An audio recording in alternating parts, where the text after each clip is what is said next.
Et l'insécurité, c'est pourquoi moi toujours tourne mon côté. Sans la paix, il n'y aura rien. Cessez de yarbet à ma boulot, moi supporter. Moi je vais préférer le gros bioyebi est bien. Ça l'a projet au présenté, même pas à Saint-Vander à carburant ou bien étudiant ILK. Oh là, c'est tellement état que moi, on a un projet tel. Bon, on a pouvoir de faire des débats de marche. Proposer. Pour il y a une marche, on a une force, il y a une balabala, il y a une force, il y a une balabala. Ce que vous avez dit, aussi battre pas. On va comprendre que force est dans la balabala. Ils ont reporté contrairement à lobby force est dans la balabala. Attends, le but, force est dans la balabala. Papa, force sur l'équipe, nous tous allons karaté. Force est dans la balabala. Donc ça dit, c'est pas mon dadouké, lui, son makambo, tout le monde. Comme on est, et tiens, tu sais, il y a un Kabila. Il y a un autre banoté. Il y a un 5 ans. Au moment où les sièges allaient. Non, l'état des sièges, c'est un monstre à plusieurs têtes. L'état des sièges, avant, nous, on a fait le Terminator avec des commandos Munduki, à Panzana Maison, c'est toutes les mises en scène. Il n'y aura rien. Ce qui s'est dit dans le chef, la seule, le monde qui a coûté avec des continuer sur le bouquet. Où il y a le Belaki, bassin de mission à Moulin, où il y a un Congo. Parce qu'il y a un problème de réchauffement climatique. Où ils ont ça là qui est le monde. Balobi la Congo surtout sur Yango parce que biso né tous battre dans le monde. Tout le monde a dit ça dans mokili mobima mais tous allez majorité dans mokili dans Congo mobima et biso né tous allez majorité. Pour on y ba marche monsieur ça la maka wa tout batu baké da bima na balabala. Ba bima robé ici kamo. Koyate akozala lelo akozala lobi. Soki muto komisa mutu na lobi, soit Félix Tchène na chambre na lobi biso le président. Mokonzi mboka soka na pouvoir. Et là, on compte à la désabade, Alexandra Missalo a joué ça. Autant à la tournée, autant de kilomètres de route. Tu es capable de faire répondre ça. Toi, en dessert, en eau potable, en électricité. Tu en as des chiffres. Il était aux États-Unis en face de Maison Blanche. Pourquoi il n'était pas ici? Mais Bayamba, toujours celui qui représente l'Afrique. Ramaphosa. Ça, encore, c'est une mauvaise éducation démocratique. Ça veut que la parole n'a pas ça, c'est appeler aux années 5 minutes. Ça, c'est l'éducation récite de l'ancien vendeur de carburant et l'étudiant de l'ILK. Nabi Bouyi, je vais dans ce moment m'inquiéter. Est-ce que vous êtes capable d'un peu sur minute de ça le discours à Félix Nageva? Au plus un grand sommet. C'est un grand rendez-vous à ce moment. Il est le président de l'Union africaine. Il est au moment où il est au Cameroun. Voilà. Mais Kagame a pris parole. Ça, vous ne dites pas. Kagame a pris parole, Ramaphosa a pris parole, mais le président de l'Union africaine n'avait pas pris parole dans le sommet à G20. Bon, mais il a vraiment beaucoup de points. Moi, je suis le peuple a merdé, il a souffert. Net il beaucoup tellement dans la santé pendant 37 ans. Vous avez été à Mambo, vous avez été à Mambo. L'action dans la Liboso, il a retiré par propos sur base d'éducation. Ça, je vais vraiment retirer avant de continuer. Mais l'éducation, il faut prendre votre éducation. Est-ce que l'éducation est politique? Les alliés politiques, c'est ça l'éducation. Attends, l'éducation c'est quoi? C'est la formation. Mais quand moi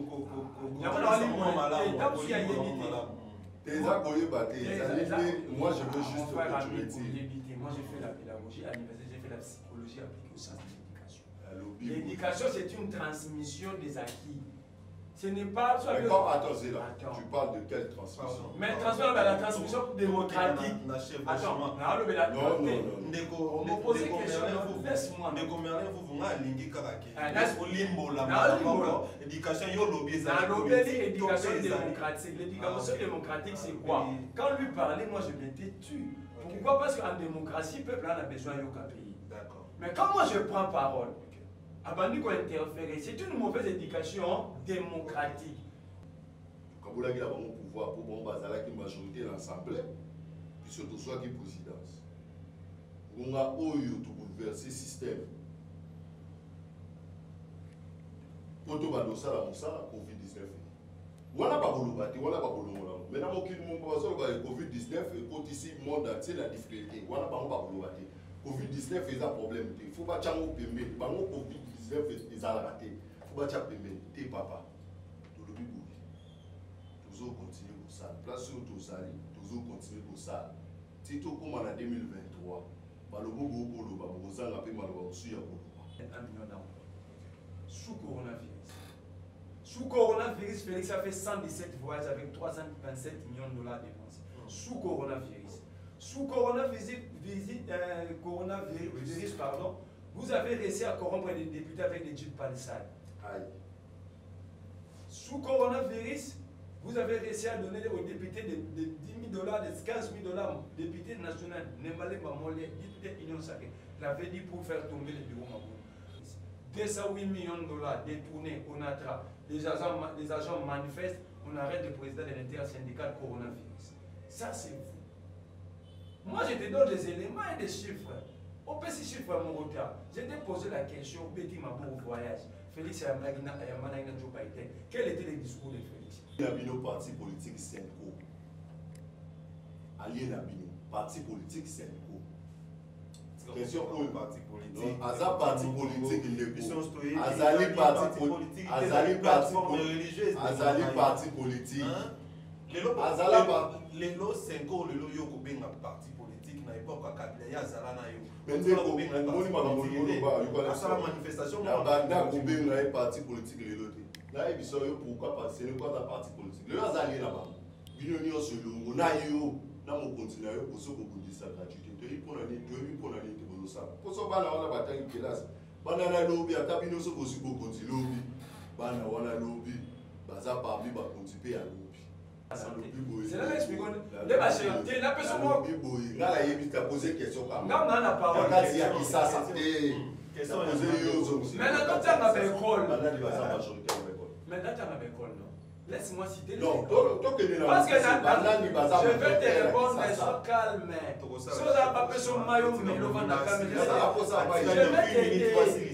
Les écoles publiques posent la charge de l'église. Après, je vais te citer des écoles publiques, vous avez conventionné, dans l'église. On a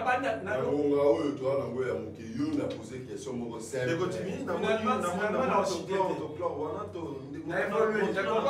Il est très mal à l'aise parce que c'est lui qui a poussé les enseignants. La grève s'appelle Tony Mwaba. Quand il dit que mais les services de sécurité nous avons dit. Basomba arme na mbongo peuple. Na batati.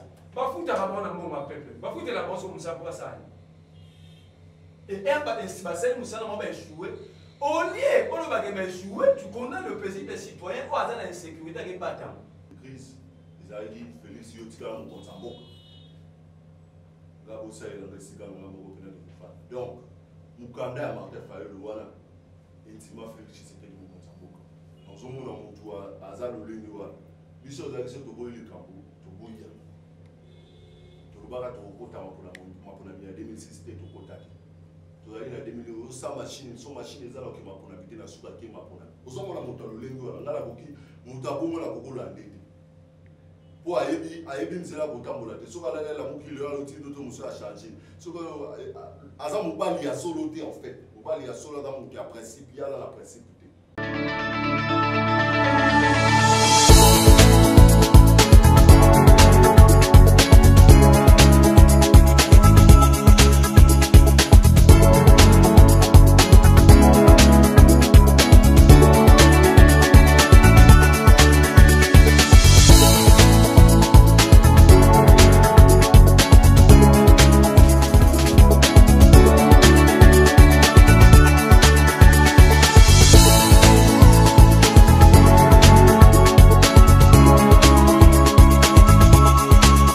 Je vous recommande la boutique La Londoloise, c'est Judith Londolé. Si vous voulez être classe, chic, être habillé, être admiré. Parole de Mopao Mokonzi.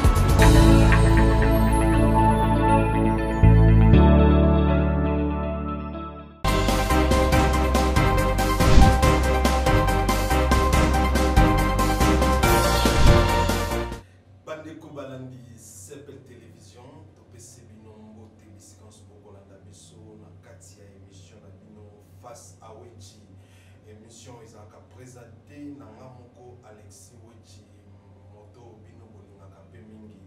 merci na bino bako boza ebele ya kolanda biso pe baabone na biso nyonso ya sika to pe ya kala topesi bino merci pour la confiance boza koporte likolo ya CPL télévision.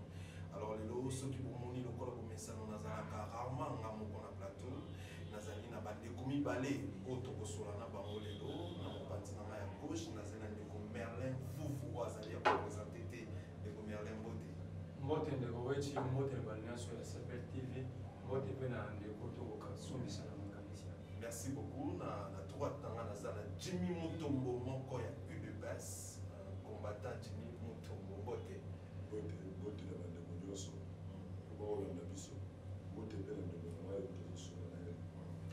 Alors nakolinga bana banda nyonso nasala communiqué mo eza très important na baabone ya CPL télévision to pe na bato nyonso balingaka ya bango ndeko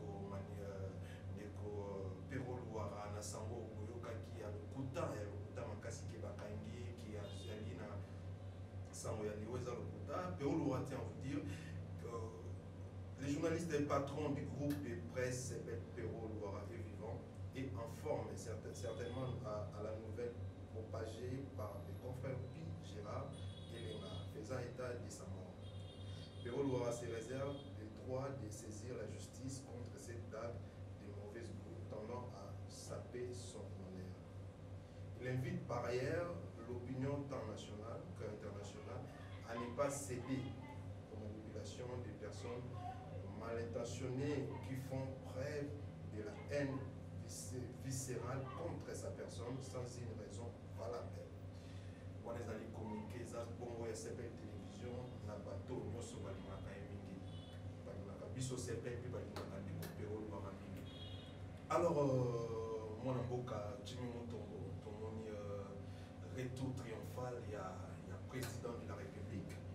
Est-ce que ikongo babi toto na bino boya est-ce que eza pona kolakisa pona komeka makasi na bino na 2023 est-ce que eza pona koimpressionner batu est-ce que eza important kosala eloko kosalaki ya kokenda koyamba mokonzi ya mboka po avoyageaka koyamba kete tour tomoni bokei mpena bozalaki sensibiliser ya koyamba ye ezalaki mpona nini? Bon, mokonzi ya mboka oti kozonga akendaki mobembo libanda asali tourne mobimba oyo tomoni biso nyonso asuka nango asukisaki na G20 place oyo tomonaki akutanaki na bakonzi nyonso ya mokili oyo alobelaki basin na biso ya monene oyo tozalaka nango na Congo parce que tozala problème ya chauffement climatique oyo ezosala ke na monde balobelaka Congo te surtout sur yango parce que biso nde tozobatela lelo monde mais tour oyo Congo ezalaki représenté na mokonzi ya mboka yango biso tomonaki ke kozonga na ye azonga bongo pamba te falaki toyamba ye tolakisa na monde entier ke azali président lelo akozala président lobi. Ok, alors mais nga motuna nango répondre nga kaka te ya koloba ye ke akendaka mingi boyambaka ye te mais tour pourquoi bosalaki manifestation makasi bonga koyamba ye tolingi olakisa na mokili mobimba ke tozali majorité na mokili na Congo mobimba biso nde tozali majorité mpo omoni bamarshe mosusu esalamaka bato bakei babimaka na balabala babimaka mpe esika moko biso touti bipai nyonso ya Kinshasa na alongwaki bandali si aéroport na base mo biso toseretrouva kote moko te yango toutaki partout mpona kolakisa ke Congo mokonzi aza obe moko pouvoir mpe eza moko. Réaction de combien? Mon ndeko na ngai ayoki mpasi kwa ya asouffrir kwa ya motunie motuna ya pete ndeko Sekedi asali 117 voyage okeyambeka mbama okwani mtu ozalaka na base 117 voyages 315 millions de dollars dépensés oyambi combien de fois? C'est ça. Avoir le pouvoir, c'est savoir donner des chiffres à l'opinion. Koyate akozala lelo akozala lobi soki mutu okomisaka mutu kulonga lobi zwa Félix Tshie na chambre na olobi obibiso bi président tolimi bapoze o mutuna ya pete okende koyambi point 117 fois ça tu l'as pas dit à ta base mokonzi ya mboka soki aza na pouvoir eloko mokonzi alakisa bato baye koyambi te alakisaka misalo azosala bota anatongi autant de kilomètres pas capable de leur répondre ça. Toi, en dessert, en eau potable, en électricité. Tu en as des chiffres. Voilà. Vous pensez que Kokuta... C'est là. Et puis, à cause de moment, à G20, par exemple, le climat, c'est la COP26, place où voilà, qui ont mis un bateau sans être informé. Nous avons mis une idée, parce que ça m'a dit, tous les années. Obimi, ok, il y a un contrat, ça dit, l'obimi, il y a des places à outil. Et puis, on va mettre tout le à côté de la banque. Ça y a un bel banque. Tant qu'il y a un sommet, il y a la 73e session extraordinaire des Nations Unies. Il était aux États-Unis en face de Maison Blanche. Pourquoi il n'était pas ici? Mais Bayamba, toujours celui qui représente l'Afrique. Ramaphosa. La Maison Blanche. Pourquoi la G8 est active? Il faut qu'il y ait un bébé. Pourquoi n'a pas souvent mené la guerre? Pourquoi est-ce que. J'ai vu ça sommet en bouquet. Ça, encore, c'est une mauvaise éducation démocratique. Tu avais pris la parole. Ça, c'est appeler aux alliés à 5 minutes, 5 minutes. Ça, c'est l'éducation récite de l'ancien vendeur de carburant et l'étudiant de l'IEL. Mauvaise éducation. Tu as pris la parole, j'ai dit tu prends la parole pour dire. Nabi Bouyi, je vais dans ce moment qui était. Est-ce que vous êtes capable d'un peu sur minute de ça de discours à Félix Nageva? Au bien, ça grand sommet. C'est un grand rendez-vous à ce moment. Il est le président de l'Union africaine. Voilà. Mais Kagame a pris parole. Ça, vous ne dites pas. Kagame a pris parole, Ramaphosa a pris parole, mais le président de l'Union africaine n'avait pas pris parole dans le sommet à G20. C'est grave, mon frère. Le problème, c'est que pour nous pouvoir photographier. Le problème, c'est qu'un jour, que Bino n'attend la Bino. Bon travail pour que vous soyez comme place Mogo. Bon, il y a peu le bas pour ça, c'est comme ça que le pays s'est construit. C'est comme Marambo et Royaka. D'abord, Félix lui-même a été à Bino, tant qu'il y a ça pour pouvoir à une offre. Il y a aucun Mabino. Bon, mais il y a un Mabou, il y a un Mabi, peuple a merde, il a souffert. Net Bino, beaucoup tellement à santé pendant 37 ans. Vous avez été à Mabou, vous avez été à Mabou. Si vous avez dit avant de la parole, Mon réaction, réaction dans la liboso, la a retiré par proponeur sur base d'éducation. Ça, je vais vraiment retirer avant de continuer. Mais l'éducation, il faut prendre votre éducation. Est-ce que l'éducation est politique? Les alliés politiques, c'est ça l'éducation. Attends, l'éducation c'est quoi? C'est la formation. Mais quand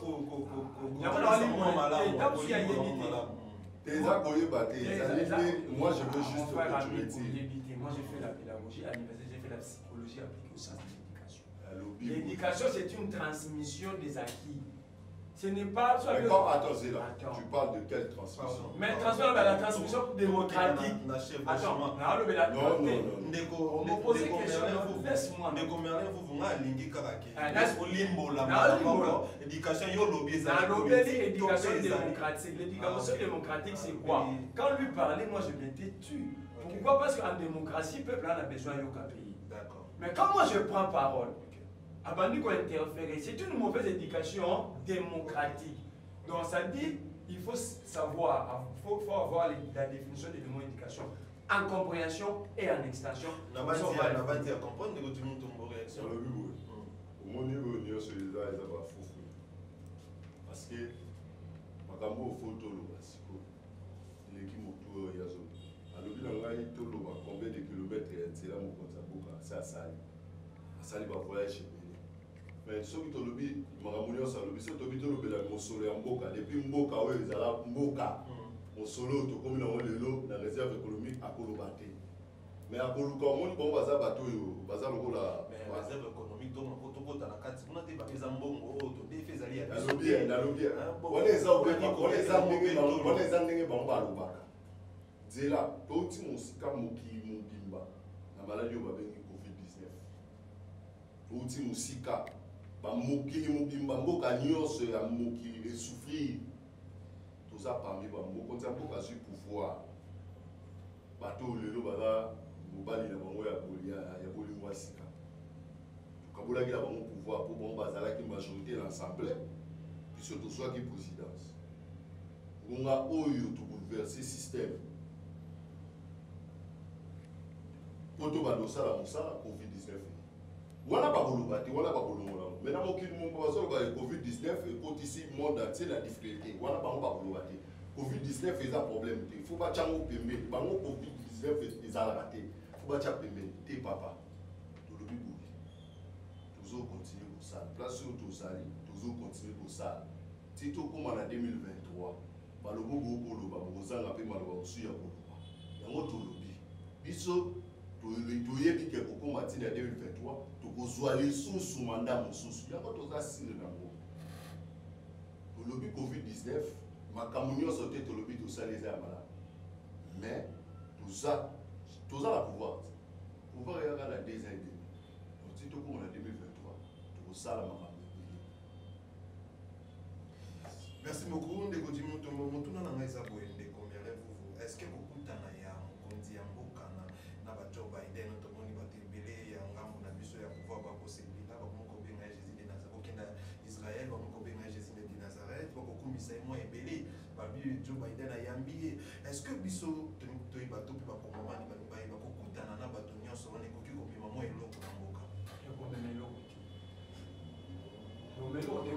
voilà, une question fondamentale. Toujours dans les substitutions. Il dit des choses, il ramasse là. Voilà, il dit que Covid-19, alors on a Covid-19, il a demandé ça dans 2 ans et demi, mais il n'a pas répondu à ta question. Messieurs, sous Coronavirus-19, Joe Biden a créé plus de 1 million d'emplois. Sous Coronavirus. Sous Coronavirus, Félix a fait 117 voyages avec 327 millions de dollars dépensés. Sous Coronavirus. Sous coronavirus, pardon, vous avez réussi à corrompre les députés avec des Jeep Palisade. Sous coronavirus, vous avez réussi à donner aux députés de 10 000 $, de 15 000 $, députés nationaux, Nemale Mamole, députés Union Sacrée, l'avait dit pour faire tomber les bureaux Maboul. Vous avez l'argent pour faire tomber tout ça, pour corrompre les députés. Mais les enfants ne vont pas à l'école, raison coronavirus.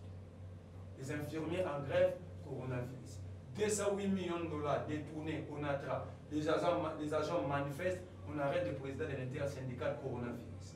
Ça, c'est vous. Moi, je te donne des éléments et des chiffres. On peut ces chiffres à mon retard. Je t'ai posé la question, Betty Mabo au voyage. Félix Ayamana Joe Biden. Quel était le discours de Félix? Vous pouvez pousser au Kenya. Donc, en fait, pour aller à la FCC, Balanda Kabila a ça un discours, à l'Obarate, à Komate, donc ils ont évalué mes balandi. C'est également vous, quand vous n'avez pas d'avis à ma Félix. Alors, il ne peut convaincre le roi à l'objet tout le monde.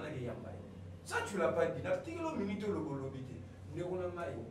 Le problème, ce n'est pas que tous accompagnent tout pouvoir politique à la Soukanamo et ça éphémère. Mais le problème, c'est que ce que nous disons, nous ne sommes pas vos ennemis. Nous sommes en train de vous aider, de voir là où ça n'a pas marché, pour faire des efforts, pour qu'enfin, étant au monde de l'Ukraine. Pour ce que c'est là, même dans l'opposition, quand tu parles de taux en décès, l'eau c'est la vie. Il n'y a pas de développement sans énergie. Quel est le taux en décès en termes d'énergie? Félix Rendor, ça le lancement. En fait, pour aller à Kabila, vous avez fait un Kabila, go pass, aérogare. Bino Bogendo, tu as dit Bangana Tsebe. Barrage photovoltaïque, une année après. Depuis 21 octobre 2020, 21 février, et novembre, 21 octobre 2021, ça faisait une année. Aux Arabes Kinshasa, ça fait un tour là, fais un tour là, pas tout les demain, c'est nous qui avons la caméra, tout le voilà. Mon cher ami, on souffre de la même manière. Ceux qui ont dans la Kabouya Kabilo $50, mais ton pouce, dans la vie, ceux qui ont la conditionnelle, je ne dis pas que c'est vrai. Mais ton cousin hier souffre. Peut-être à 5 libre. Pendant que je Félix, hier il y a eu des morts à Bukavu, une guérison rebelle.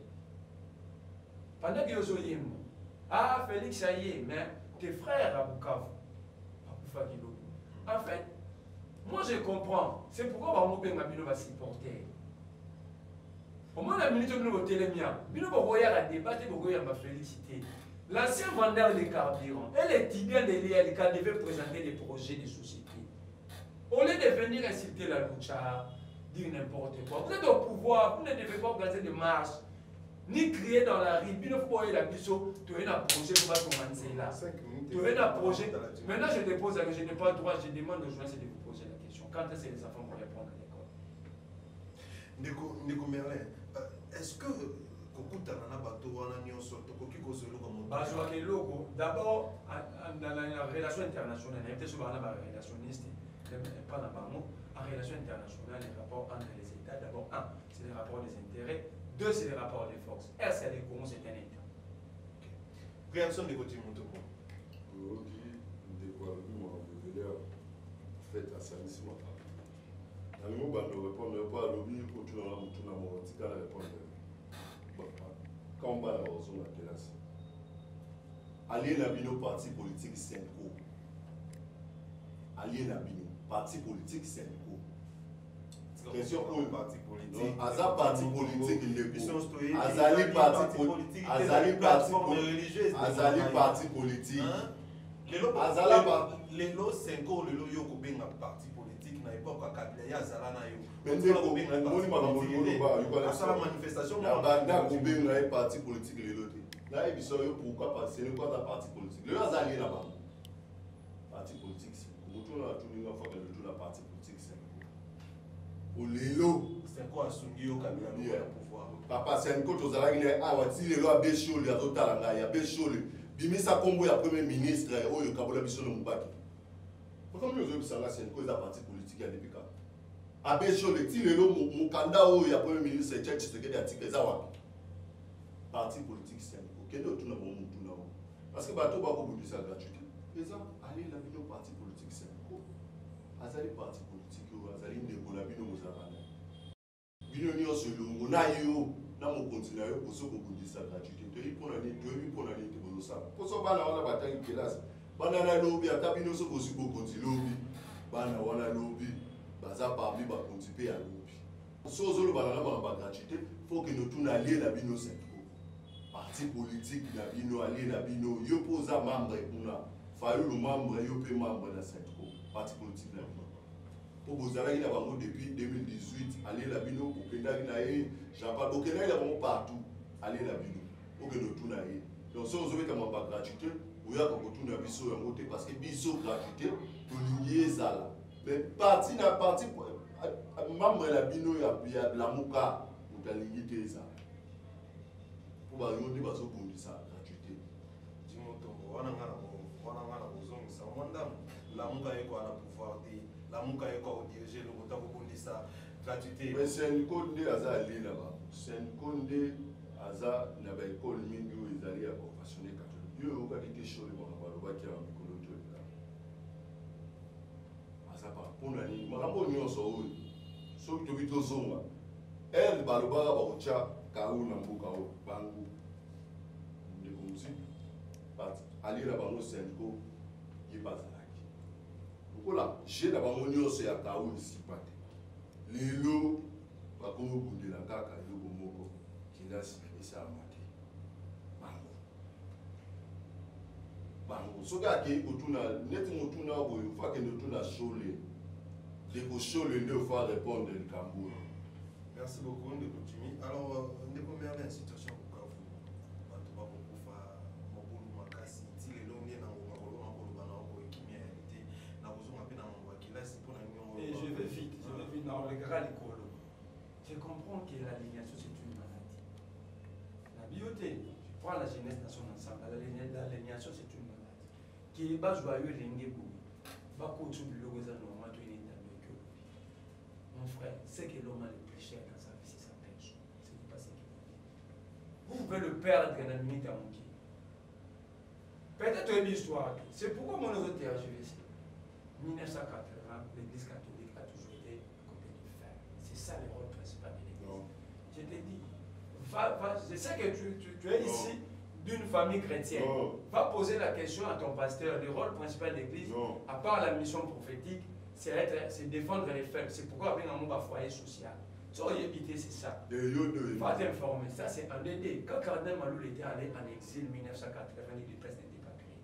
Pour comprendre les combats de l'église catholique, pour comprendre les combats, l'histoire, pour mieux diriger un pays, il faut comprendre l'histoire de ces peuples-là. C'est ça le problème. Vous êtes dirigé par un ancien vendeur de carburant, un intelligent, que le Congo aura besoin de lui 3 ans après. Voilà, il vous met des choses dans la bouche au boulot au Kolbati. Quelqu'un qui est encore à l'école, il a la semaine de TP, les syllabus, il vous dirige. Voilà ce que tu dis. Est-ce que la Senko, c'est la Senko qui paye les enseignants? Est-ce qu'on a vu le nombre d'écoles à Kinshasa? Tu connais la géographie, la cartographie scolaire de Kinshasa? Il y a une école sur Mouchi, les écoles ça c'est la Senko. L'école, la Kanfumula, école non conventionnelle, ça c'est la Senko. Soit vous dirigez par hasard, soit vous dirigez, vous avez la cartographie. N'a pas noté dans l'école. ITC Ngalima, ce n'est pas une école conventionnelle dans la commune Ngalima. Ça c'est la Senko. Non, vous dirigez par hasard.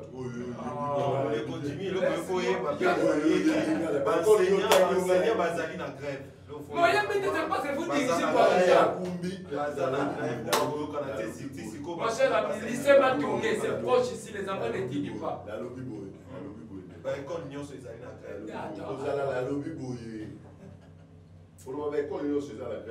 Mais tu as des écoles que toi tu n'as pas citées. Normalement, l'école catholique. Avenue Boukama, on a l'école qui magiste et les enfants ne t'édient pas. C'est une question de majorité. C'est là où on a lobby boy. C'est trop à manipuler tout le reste. Je pensais que c'est moi qui ai. C'est manipuler le reste des écoles universitaires.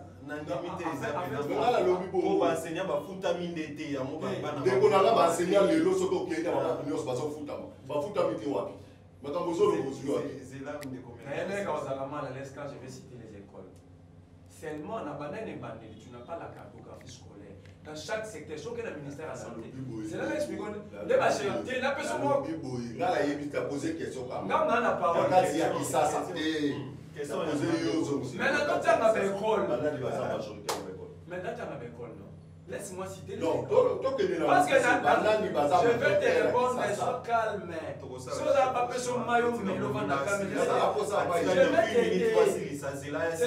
que ça, c'est que tu m'aides pas en fait.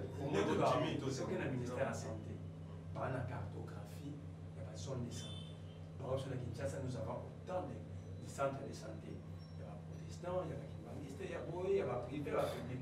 Là, je te cite d'abord les écoles publiques, vous avez la charge, il y a l'église. Après, je vais te citer des écoles publiques, vous avez la conventionnelle, il y a l'église. Tu as posé question. Il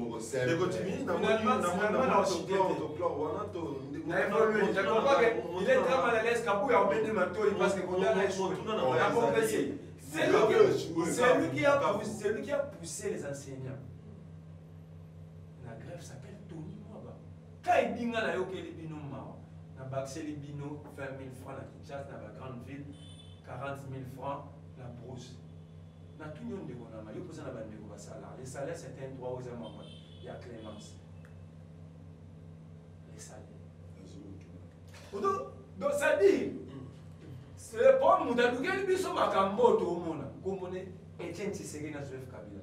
Oh, il y a du pouvoir. Mais si nous, on a tenu la scène, c'était sans préparer, que vous aurez pouvoir plus tard. Voilà maintenant les conséquences. Pose-lui la question, celui qui est allé recevoir Félix pendant que les Congolais sont morts. Le problème, c'est que le Congo n'est pas dirigé. Le Congo, c'est un non-État. Dans un État sérieux, nous avons eu un État pour attaquer la domination. Il y a un autre banoté. Il y a un 5 ans. Il y a un siège. Non, l'état de siège, c'est un monstre à plusieurs têtes. L'état de siège, avant, nous avons un film Terminator avec des commandos Munduki à Panzana Maison, c'est une mise en scène. Il n'y aura rien. Sorry, bakangi débat, bakangi bagroupe rebelle, bakanga defner. Bakangi ba mai ya kotumba, mais ce pas pas bon, pas. Pose-lui d'abord pose la question. Le Congo, la Est, il y a combien de combats? Soit tu as dit 5. 5, où existe ça? Réellement existe ça? Non, mais on a dit Vous prenez ceux qui ont été tués, à détruire, cités dans de mauvais rapports. Vous pouvez se moment les expositeurs gérés Est. Nabandi, le gouverneur militaire qui est à Ituri. Cité dans les rapports mapping. Le rapport mapping que nous avons porté les combats, moi, Félix, toi, pour que ça soit appliqué pour régler l'affaire de bateau, nous avons comme monsieur le gouverneur militaire, à nous régler. Et puis, toi, à participer à la guerre à 6 jours. Il était le commandant MLC. Donc, il y a eu problème, il y a résoudre des problèmes. C'est lui que vous avez nommé.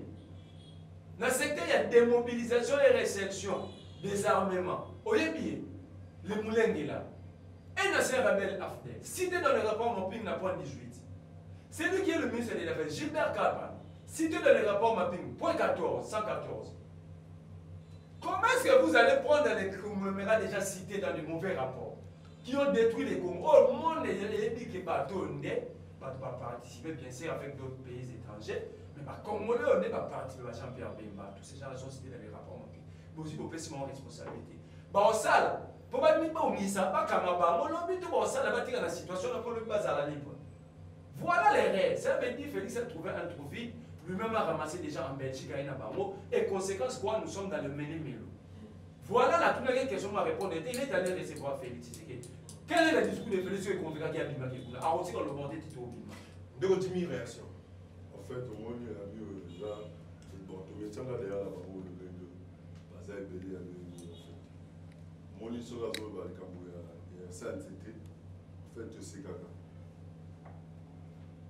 À part, Nélo, moi je travaille, ça fait au moins 13 ans. Vous comprenez? Ça, c'était au Bobé, Solan, là, te Bélé, Bouya, la ça, c'était. Là, il m'a ramené ça à la Mboka, oui. Surtout qu'il y a des débats, on se Bélé peut mettre dans le ça. Mais vous avez la santé. En fait, aussi, quand on dit cela, la santé, vous avez une fois. Vous avez la musique. Il y a qui dans mon cabouille à l'Est. On a qui est là-bas, on va aller.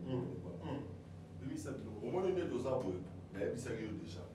Avancer mieux sur ça, là, on va pouvoir. Et pas là, on va passer aux arbres. Vous regardez le biseau, quand il va tout parler, il va tout on trouve un bataille de Finalou, awa. On trouve ça au point de presse. Ça va quand il bataille de Finalou, il va quand il monte à de Finalou à Tamoro. Il va quand il monte à de Finalou. Il est monté. Mais ça, tu aussi laissé mission, tu fouiller, dans le bataille de Finalou. En fait, on dit, mingi, mais on a vu ce qu'on a fait. Parce que ça, on va la mettre là-bas, on va la baguer. Mais on va les change. En fait, on va ça les règles. Mettre là-bas. Mettre là-bas. Il y a le bagage élève et change ce qu'il faut élève en plus. Il faut élève et change ce qu'il donc on va des standards et change ce qu'il ce que le big change faut change ce qu'il y a très bonne santé pas eux pour faire ça pour la faute ou à mis le baba à ses élèves et change ce qu'il par contre est il y a vraiment d'avancée oh il y a tout ça pour biso tout le monde. Et puis, tu vas pas mettre la somme à solo. Oh, il y a un peu de choses à voir les sapons. Mais biso va avancer tout le monde. Où ils appellent. Au lobby. Bah, tout de tout ça, parce que tu y es clair. Qui est le voilà. Pour moi, ils sont tambour. Tu y es bi. Ils sont mis au centre de tout ça. Tu y es bi. Qui est. Ils ont problème. Moi, les lots, ma place, ils ont sur ma siège. Ils ont attaqué. Mais ici, comme ils ont que nous pouvons balader.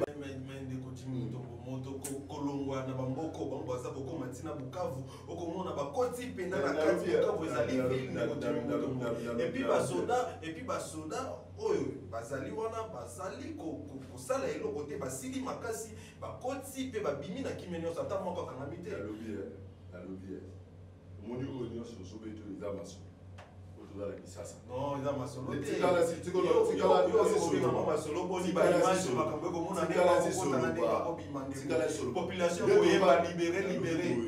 Population libérée, Nabasoda,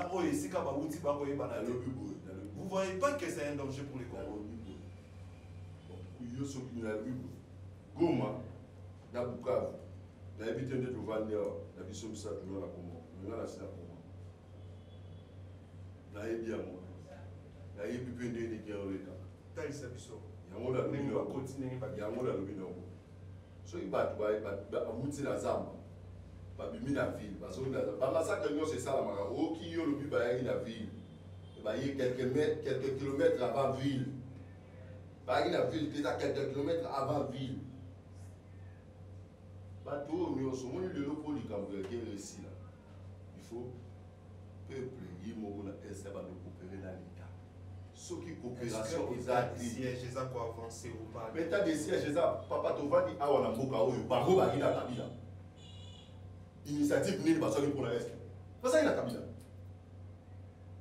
bazalaki na kabila ye ndenge avandi awa 18 ans kabila fayulu azokabola ngo fayulu azokabola ngo combien de fois député na ntango ya kabila fayulu azokabola yango malere ya congo tozala est fayulu fait partie soki babeta lisolo lelo omoni en fait eza motema wabe oyo eza bondoki nde tokomomona na moko en fait 18 ans na bango initiative zéro mpona est initiative zéro tozali kaka na masolo avance boesalami oyo avance boesalami ntina mosusu tolamuka na parlement na bango je crois bien na 2010 ou 2011 babi guerre esi na est bazalaki na pouvoir donc lelo avance ezali oyebi likambo ezala nini kobanda bitumba mumeli elingi oloba te na mokolo moko nde fo Félix Tshisekedi mwana mboka silisa te ndekotimi motombo 5 minutes okomokoka otika na 30 secondes silisa nazongi lisusu na makambo na ya classe fo mpenza nazonga wana deja tolekaki Photobeta mosika makasi mosika toleki ozonga wana te wana tokomi mosika makasi toleki silisa nazombala ye yango mokoyebisa ego fo bayeba eloko moko meme abankelasi ezonga bato ye alobi makambo ya Tony Mwaba na ministre moi je suis pas ministre oyo ye alobi na monoko na ye zo avaci comprendre c'est démocratie ya mwa nakoki kozwa engagement te ya makambo Tony Mwaba nga nalobi boye vice catholique ana te senko parti politique na bango wana azali na makambo oyo aza na part monene. Merci beaucoup Ndeko Jimmy. Alors Ndeko Merlin tomoni marche qui prévient à la 6 si qu'on a qui est reporté comme ça bakoloba les 13 comme ça bakoloba les 20 donc to iba cause ezali nini est-ce que cause à la peine ko pousse à la peine na ndenge ya solo ya liboso ndeko na ngai tango baloma est moni nzoto mboka eza kwa nzoto solisa tezwi page lokala mutuku soit mutema maintenant mona kwa yo za supporter ozana na enseignement tabi ekoti tozo oba kochaka ngona mona ba supporter bakangi moko ndeko il y a une incursion armée que ce soit dans un village dans un territoire na kwa nyos même dans centre-ville c'est trop grave.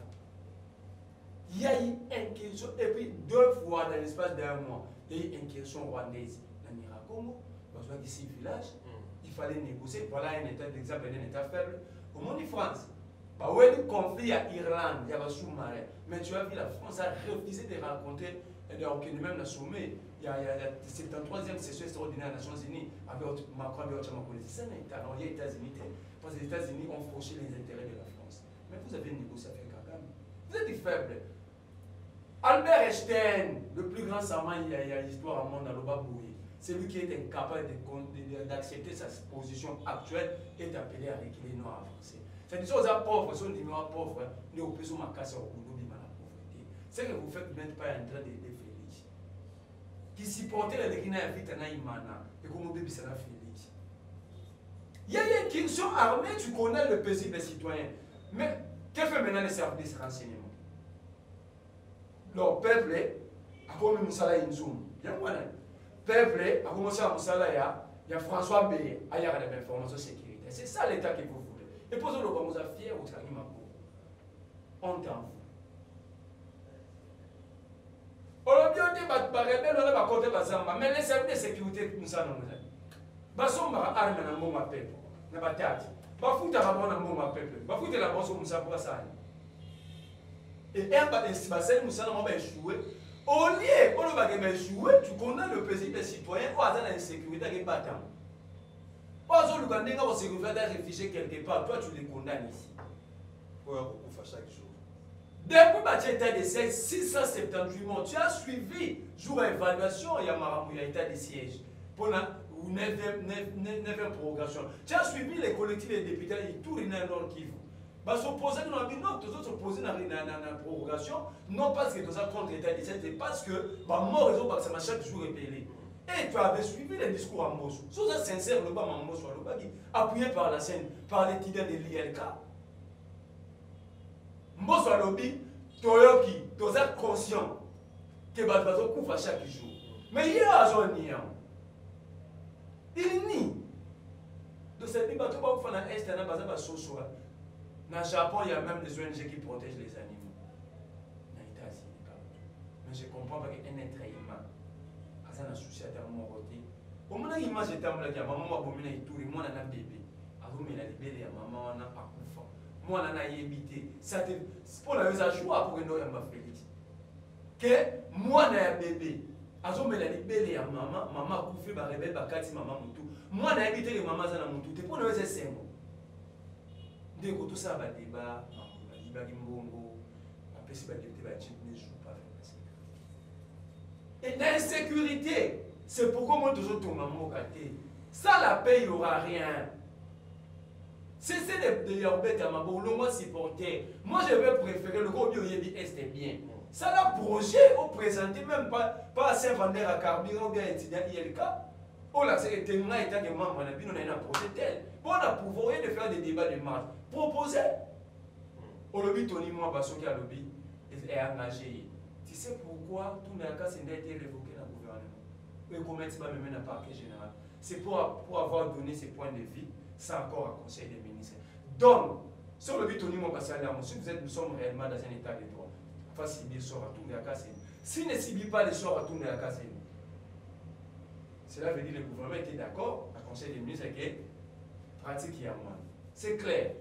C'est-à-dire qu'il y a un parallélisme des formes. Mais il y a un marche à marche. Puis dans la Baxamo, le contour dans mon sol, on a battu le pic et bino pénal, la mini élection, qui on est beau la mambo, les alliés sociaux, puis pas pour les latins, on y a n'engi bloqué comata, n'engi ramé colombate, ram tolobani. L'étudiant de l'IEC avait donné une réponse. Ram qui bat ça innocent, Ram les affaires et à président. J'attendais voir le bureau de l'Assemblée nationale et d'ici à se réunir pour mettre le président en accusation. Pour avoir rationné son propre peuple. Pour Ramon, qui bat sa devant le député, lui-même ne sait pas si c'est une taxe, c'est un impôt, ou c'est une rémunération. Il y a et plus grave, ils ont créé une entreprise où ils évitent comment entreprise sur Ramon, on a 5, où tu sais combien d'énergie. On a repris une siège social, on a un immeuble de Pierre, on a quoi? Grand hôtel, immeuble de immeuble de Souga pour Ota, avec un boulevard à Tchatch. Et l'actionnaire majoritaire de la société, c'est Anthony Tshisekedi. Je jure sur mon honneur, sur le limite au Kenya. Donc en fait, moi je ne comprends plus rien. Puisque nous allons marcher, ce n'est pas un problème, nous ne dirigeons pas. Abi, Fayoulou a dirigé la Kabila. Mon cher ami, qu'est-ce que tu appelles diriger? Non, pas ça la Kabila. C'est ça, dans le bassin de mauvaise éducation démocratique, on a arrêté. Non, on a vomi celui-là. On voit. Dans un parlement, Félix Tshisekedi est l'unique député. Hein? Albert Molégué vivant, la scène directeur des cabinets haïtiens Tshisekedi. Et l'unique député qui n'a jamais siégé pendant 12 ans dans le pays. C'est-à-dire quoi? Est-ce que Martin Fayulu était élu dans la liste FCC toi et PPRD? À chaque fois, Martin Fayulu s'est retrouvé député indépendant.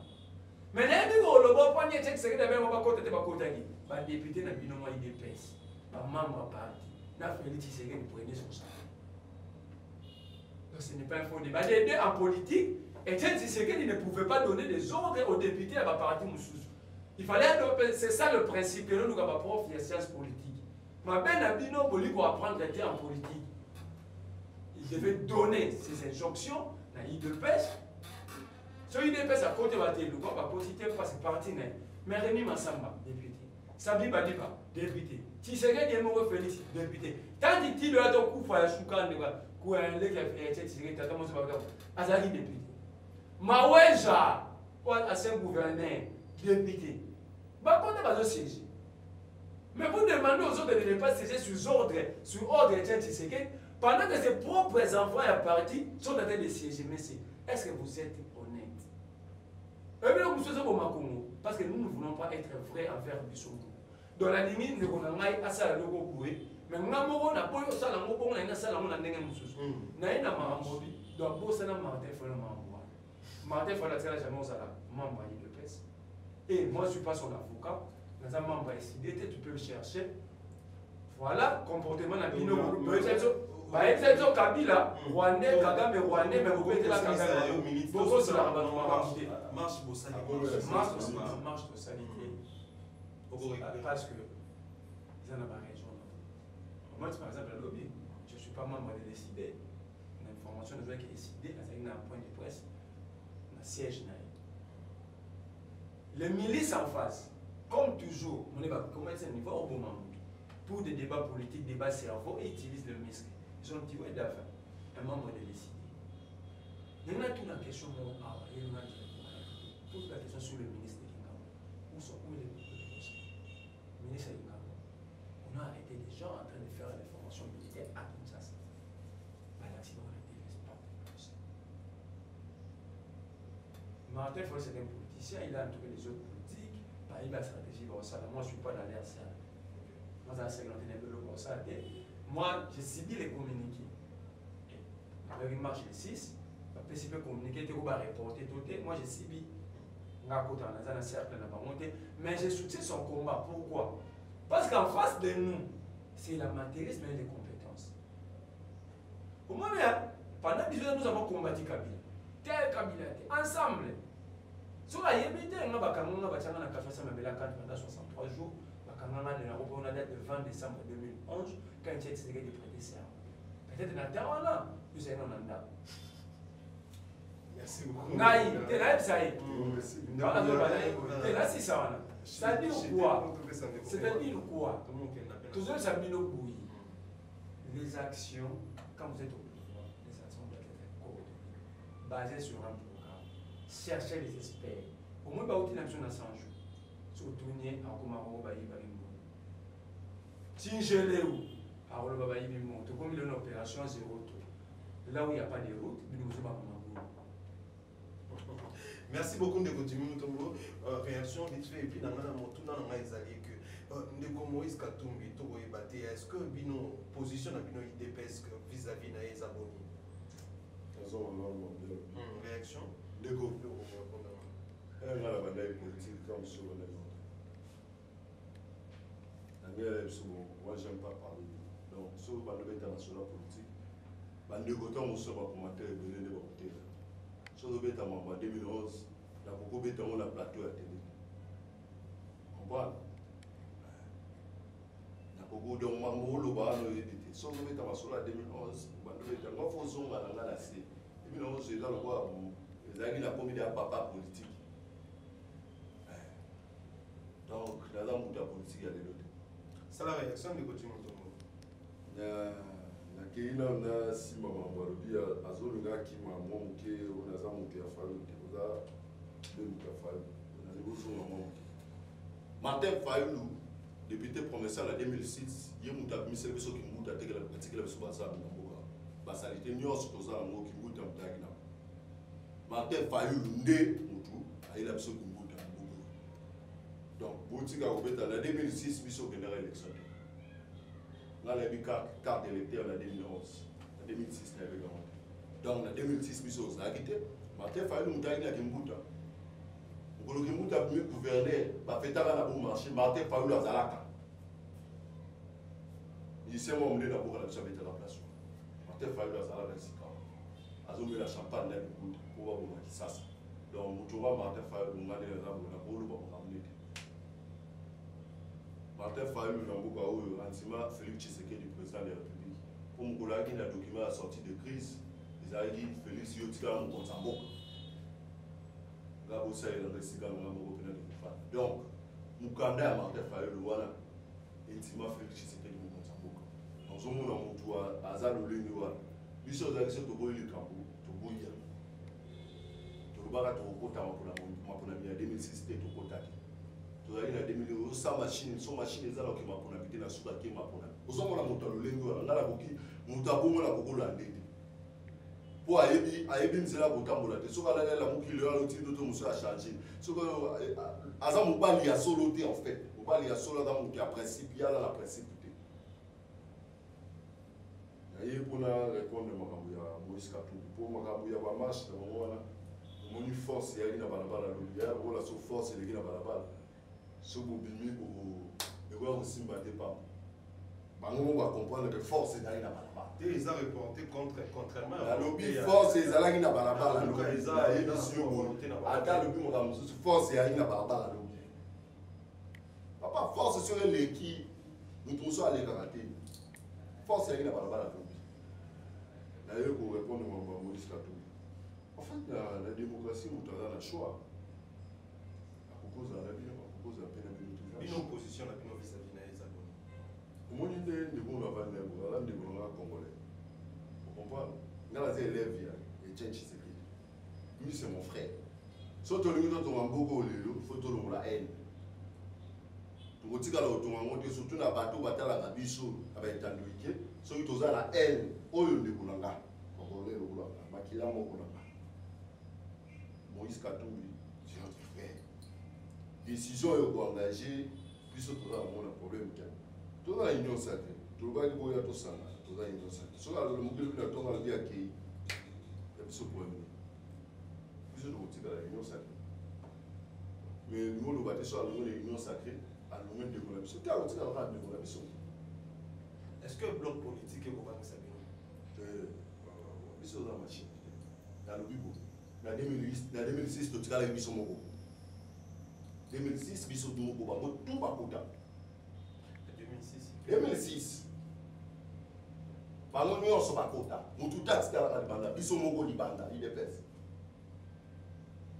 toyenda 2011 motu nyonso oyo nyonso baye kolanda biso balanda biso kaka mpo batia elongi ya Etienne Tshisekedi mpo babima badepute na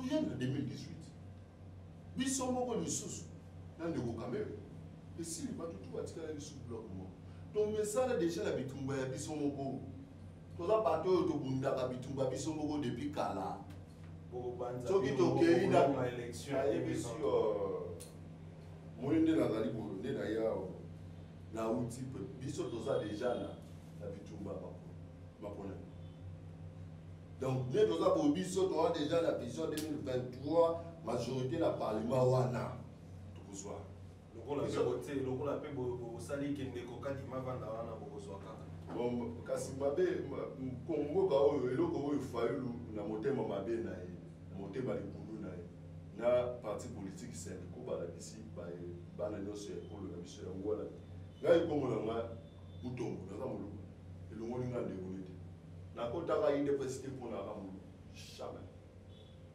nakota idps parce que naaki na komba moko oyo ngofa omoni lelo bato ya lobi lelo bato asala nzete baincompétent ngai soki nde naza boye mokolo moko te nakoya na tv nabeta masolo ke tozosula misala te non jamais nakotaka parti politique te mpo bayebisanga bakopesanga poste politique non.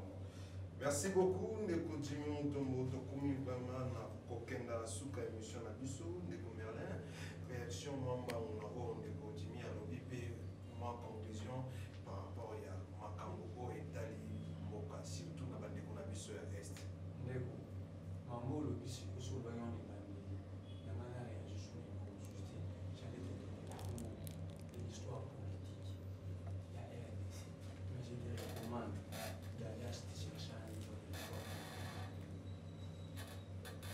Vous avez un défaut. Si vous dirigez un mot comme l'histoire a fait planter beaucoup de mamans, il faut lire. Il faut lire. C'est comme le prêcheur qui n'a pas la supermarché sur lui, mapa, nini pour lire la chose. Mais le cerveau, l'esprit a besoin d'être nourri. Il faut nourrir aussi l'esprit. Yo déjà rabattu par organisation na sobi ya fufu na ngai des besoins solidaires à la bombe à la vie. Bâtir la main fou na pondu na lié na poisson na kanisi qui vit. J'ai l'impression qu'il m'a mis tout là. Eh na zo. C'est là mon assis. Parce que au lobby logo il dit mutu na makolo te. Il béné trop de fausses. Que bien il dépêche pas bien en Kadio Chafa. Tu es formé pour ça. Il y a même Kadio Chafa, ba téléspectateur mo wala na ba liboso, Kadio Chafa le dodo bien na lokuta. Il dépêche à pesa mon pour accoder à Kadio Chafa. Il est formé pour ça. Donc voilà, tu viens, bon, ma chérie, est-ce que l'histoire, il y a qui nous tenait à se retrouver après le gouverneur? Tu connais la Bakou, un parti côté à Bakou. Si on a posé une question, la Bakou avait combien de députés en 2006? L'IDPS, MLC avait combien? Le PPL ou AMP à l'époque avait combien de députés?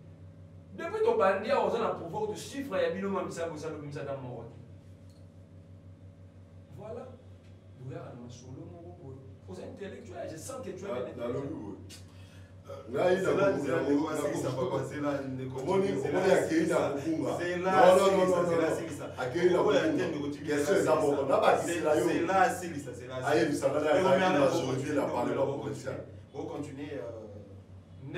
la rotangue est pas député Boni,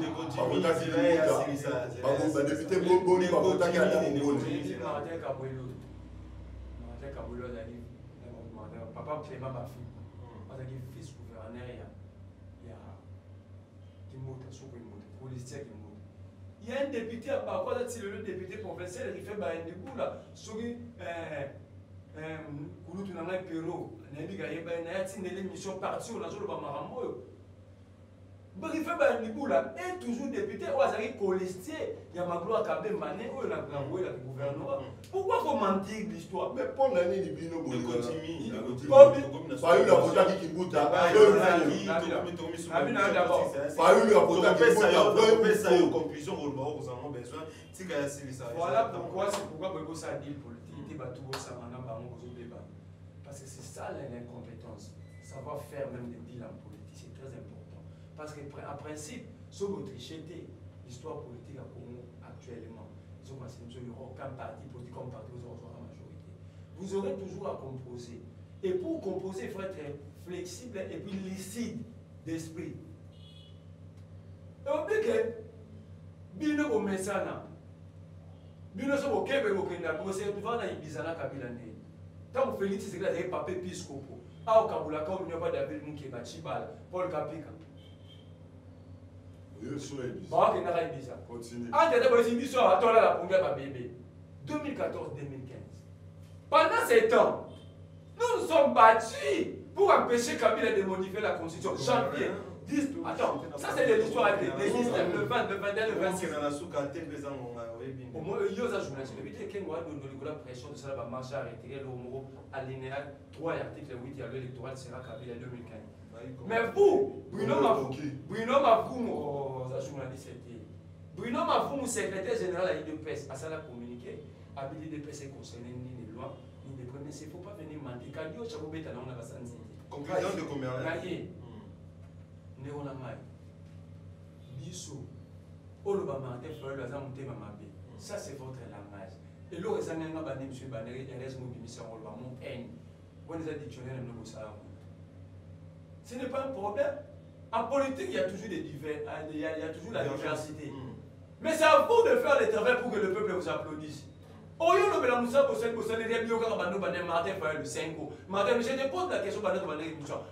trouvé le Congo avec combien de kilomètres de route, vous avez ajouté combien de kilomètres déjà, incapable de donner les chiffres. Les toits des sept en eau potable, en électricité, le nombre des écoles construites, des hôpitaux, les infirmiers en grève, les enseignants en grève. Ça, tu dis pas, tu as Martin faire le 5 ans. Ça, c'est de l'incompétence notoire. Ça dit si les Congo, si par l'hasard de la vie, vous retrouvez encore au pouvoir, après 2023, les Congo va disparaître. Merci beaucoup, Ndeko Merlin, Ndeko Jimmy, Ndeko Alokera, les appels au business, par comment ils t'ont remarqué. Jusque-là, apparemment, vous avez un peu de bataille, on a un peu déjà. Parce que tu as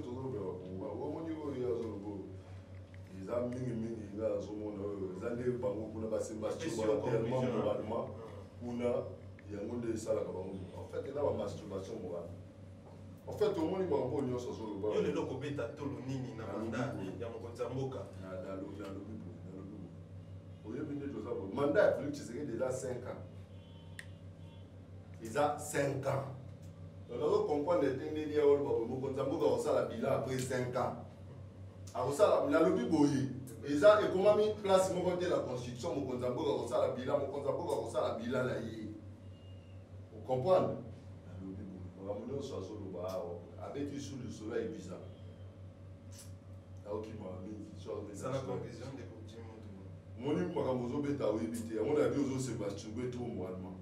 Aux Alogolaga Fayou, dans parti politique Senko. Parce que pour des choses où vous comprenez les territoires. Là, la lobby. Yo Beta Solonini Lelo dans Konzamboka. Dans mon bao a sali déjà dans le pouvoir. La lobby. Mandat avec Tshisekedi dans 5 ans. Là, aux hommes, l'État Kengai, Toko à 2022 dans 2 mois. Dans 2 mois, Toko à 2022. Oui, Zali a Nemo de compter en moté Zali. Mais comment bien vous voyez pour le Makamu Yambo que vous faites pendant 50 ans, vous autres, la 2 ans et demi, vous faites bon. T'es moi comme il balait. Ils ont bâton magique, t'es. Osez là. Il y a des choses qui s'abonnent. Ils ont bâton magique, t'es. Vous comprenez? Ils ont école. Tout petit Makambo Yobango. La Kabila.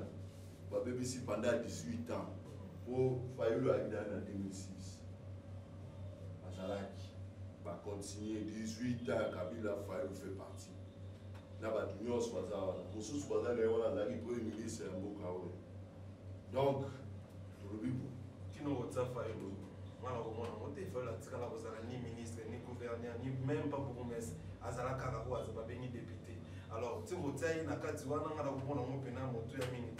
C'est la conclusion. On va dire, ah ouais, le Parlement a participé. A participé à la pouvoir Parlement. Parce qu'il va voter à la loi. Va voter à la loi. Il y a le bien où le chef Tshisekedi a acquis à mon candidat. Martin Fayulu, ce que tu as gagné. Ça la conclusion de Kojimbe commissaire a fait voter à la Parlement en 2011. Il a oublié de l'homme à beaucoup. Il a subi ce que Baïmboka. Merci Nabino, Bolakisi, Bokonzi, Ezali Obemoko. Nous sommes tous les gens qui sont là. Pour ceux qui sont quittés, ils après. Ils allaient force. Ils allaient dans le but de la majorité qui n'a pas la balle. Ceux qui sont quittés, après une semaine, ils sont organisés marche. Merci beaucoup, Ndeko Jimmy Montombo. Merci pour l'invitation à Bisso. Merci. Merci, Ndeko Merlin. Merci, mais il faut pas enseignement politique. Bino l'enseignement politique, vous posez l'enseignement politique au PCFCT. Maître Nabino, il m'a dit que tu as enseigné. Baï Balandi, Sepel Télévision, Topesibino, merci de dire que vous avez vraiment aimé. Kolanda émission Nabino face à Wechi, Tosengi Nabino, vous avez abonné, vous abonné, Mingi na chaîne Nabino, vous avez déjà abonné, vous avez la notification pour nous avoir au Nyon Suizali, par élément Koko dans la chaîne Sepel Technique. Je dis un grand merci à Abdul Boulaba, un grand merci à José, un grand merci à Perrault, à Claude Perrault Loira. Voilà, monsieur, Tokomi Bomona Souka, il y a émission Nabiso. Bye.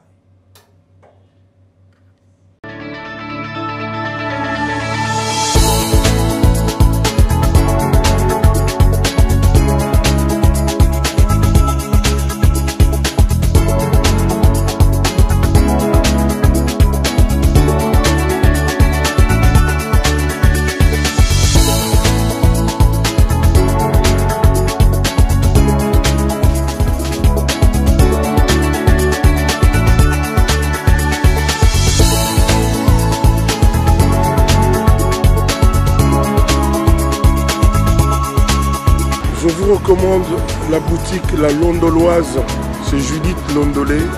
Si vous voulez être classe, chic, être habillé, être admiré. Parole de mon Pao Mokonzi.